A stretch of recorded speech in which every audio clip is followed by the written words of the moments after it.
À quelques semaines de l'élection présidentielle prévue le 28 décembre 2025, le paysage politique guinéen enregistre la naissance d'une nouvelle coalition, l'Alliance des forces pour la démocratie et le développement AFDD. Cette plateforme politique a été officiellement lancée le 20 octobre 2025 à Conakry lors d'un point de presse réunissant plusieurs figures de l'opposition.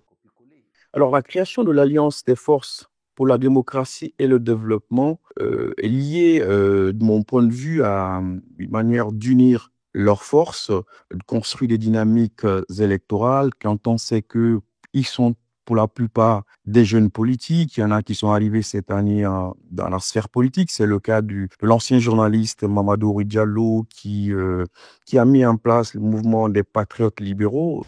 Parmi les principaux leaders à l'origine de cette alliance figurent Diabati Doré, président du Rassemblement pour la République, Abdoulaye Kourouma, leader du Rassemblement pour la Renaissance et le Développement, ainsi que Mamadou Ouri Diallo, président du Mouvement des Patriotes libéraux. Ensemble, ils entendent offrir une alternative politique et électorale crédible à l'approche du scrutin.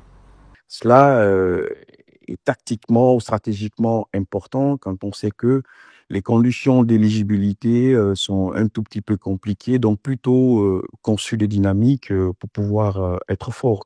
Cette initiative intervient dans un climat politique encore marqué par les tensions autour du processus électoral. La Commission électorale nationale indépendante a confirmé la tenue du premier tour de la présidentielle malgré les appels de certains acteurs à un report pour des raisons techniques et logistiques. Dans ce contexte, l'AFDD affirme vouloir s'engager pour une campagne électorale apaisée, fondée sur un débat d'idées et des propositions concrètes.